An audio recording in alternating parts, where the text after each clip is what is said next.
Alright.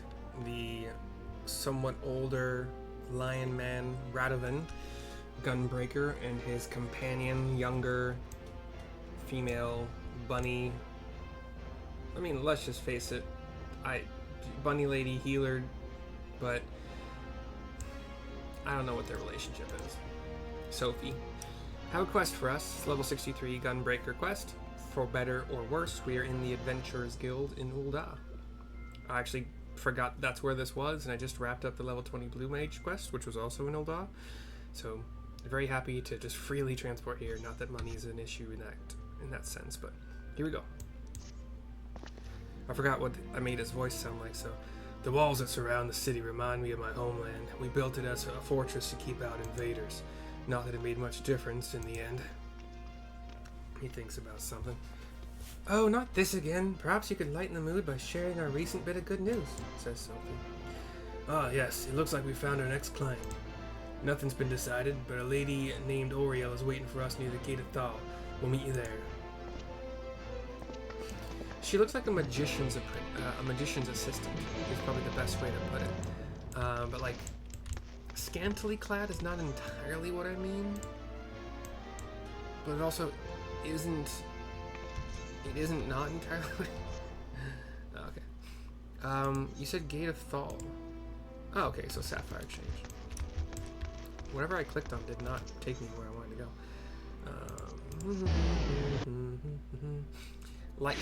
She's got like light blue vest, button-up vest, black bra exposed basically entirely, skirt, and long footwear that goes like basically up to where mine, up to where mine do, like mid thigh or a tiny bit higher. Where hers goes up to, yeah, about the same. And there's a lady, they're meeting with a lady named Oriel, just kind of human lady, blonde hair, ponytail, and a little boy named Tim. And here we go. You're the bodyguards, right?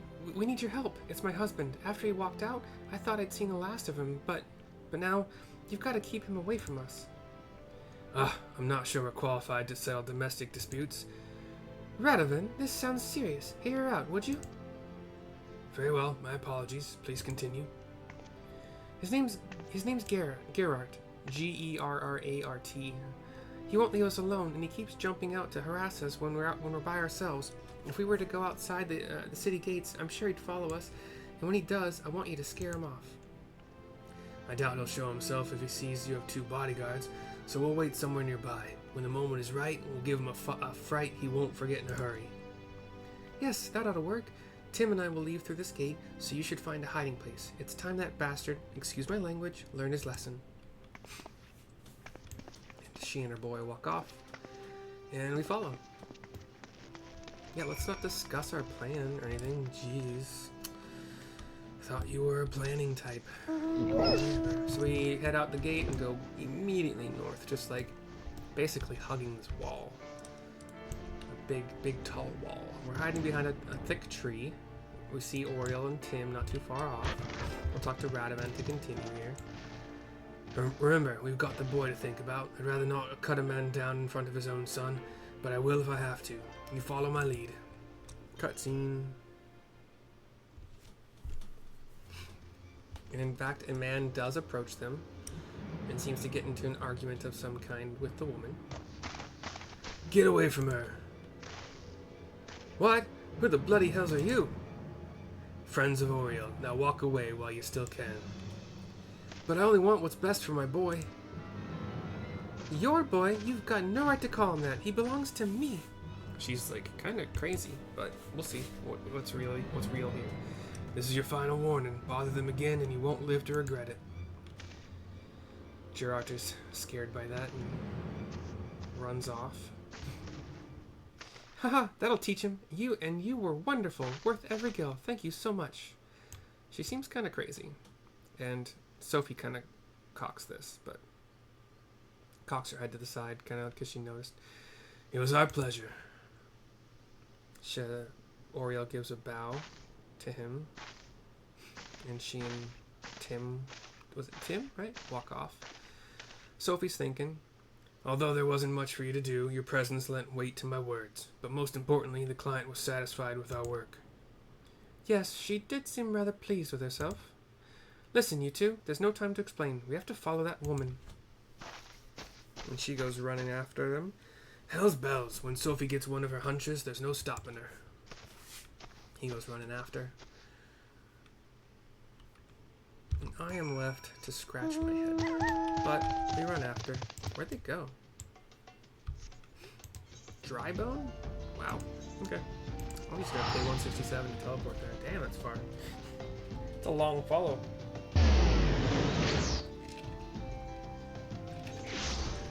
So we teleport over to Eastern Thanolin, and then from this Ethernet here, we fly up, and then east-southeast. Radovan and Sophie are hiding behind a big rock. We see the boy and his mom. Why would she bring in Tim all the way out here? Cutscene.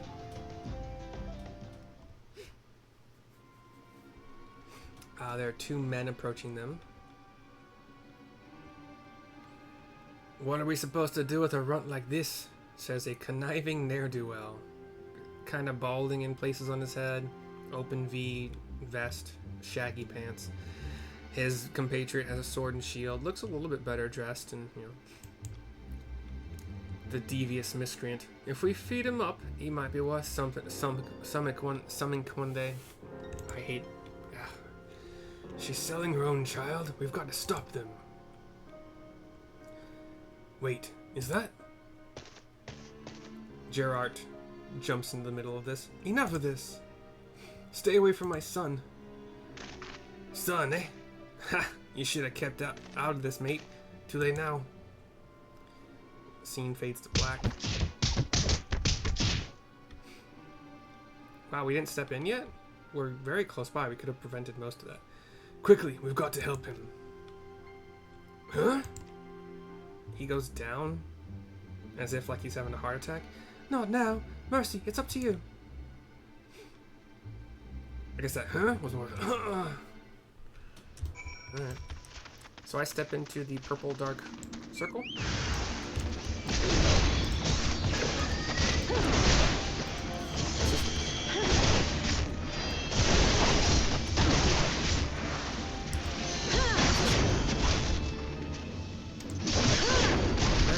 Because most of what I do on this character so far has just been dungeons, main scenario dungeons. It's just, I know those so well, they're easy to do, they get you a decent amount of hit experience points, and also get the tomestones of poetics. But, okay, we have Gerard to talk to continue the quest. We are giving him aid.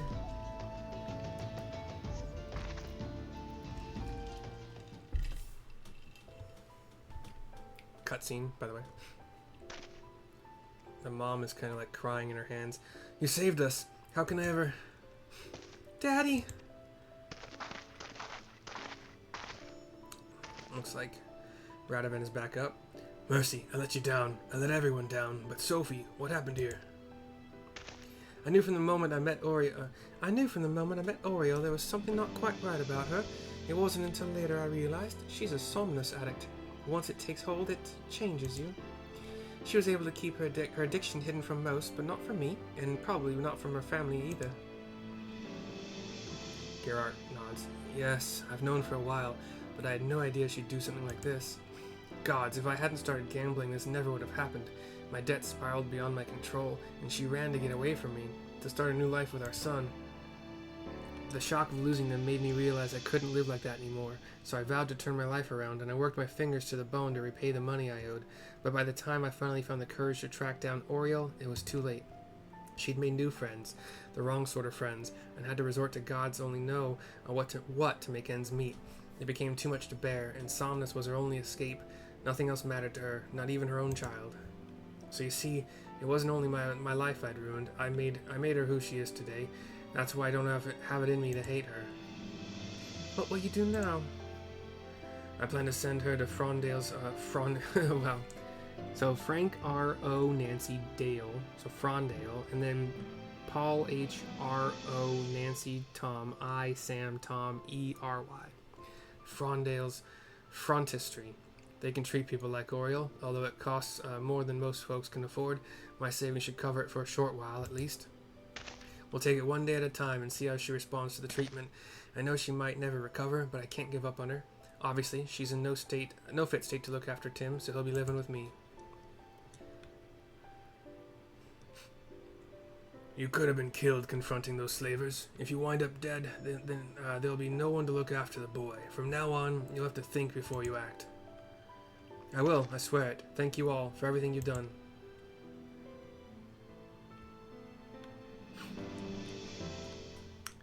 Cutscene goes to black after I smile and nod. That poor child. Sophie's quick thinking may have saved him on this occasion, but I fear his hardships are far from over. I, on the other hand, only succeeded in disgracing myself. Again. It's not your fault, Radovan. I think you owe Mercy an explanation, though. Yes, if we are to fight side by side, there is something you should know. Though I served as an Imperial conscript for a time, after I disobeyed a direct order, I was sentenced to solitary confinement for more than a decade. Wow. Like many of the inmates, I was forced to wear a Magitech collar. The cutscene kind of goes to a flashback, I think, of this. Yeah. Shirtless lion man with a collar. Is that chest hair? His chest hair looks kind of like a bird in flight. Wings up. Kind of cool.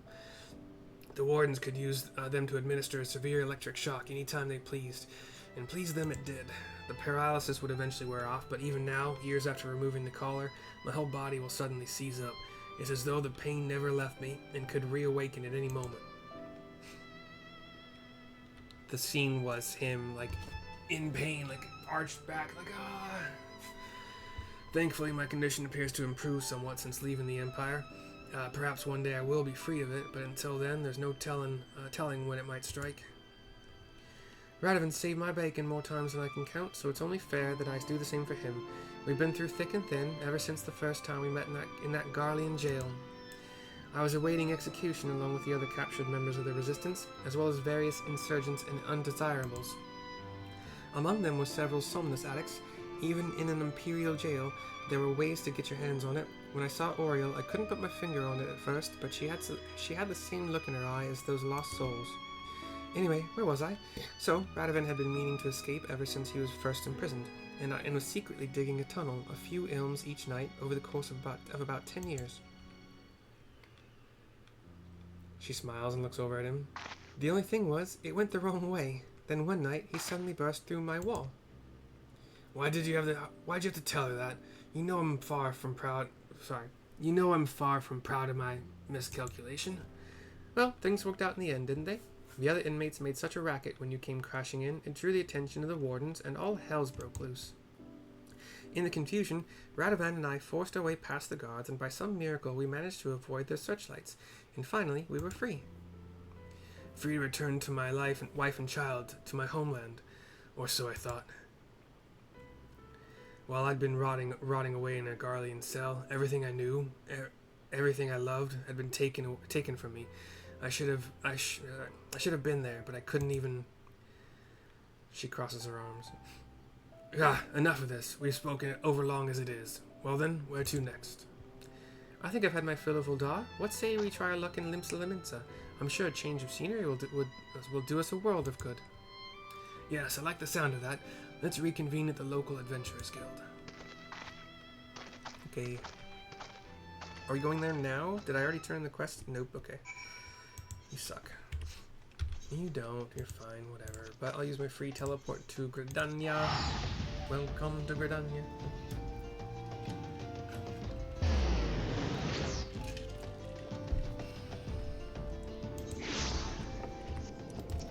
I'm through standing in line. Life hasn't turned out quite the way I want it to be. I remember my rogue just did the 25 quest, and I remember the 30 quest being, I think I failed it the first time, maybe even the first couple times, because it's timed. It's a very low timer, in my opinion. And I probably wasn't keeping... Well, my gear was probably fine. Could have had food. Probably helped a little bit. But I... Oh, sorry, right here. But I do remember it, like, being hard. Like, it was not easy. But I also think I went the wrong way a couple times. Talked to Radovan in the Adventurers Guild, which is the Drowning Wench in Limsa Lominsa. A city founded by pirates? Now there's a terrible idea if I ever heard one. With all the cutthroats running rampant, I'm surprised there's anyone left. But what about the views? The sea breeze? There'll be plenty of time to enjoy ourselves once we've a few more gil in our pockets.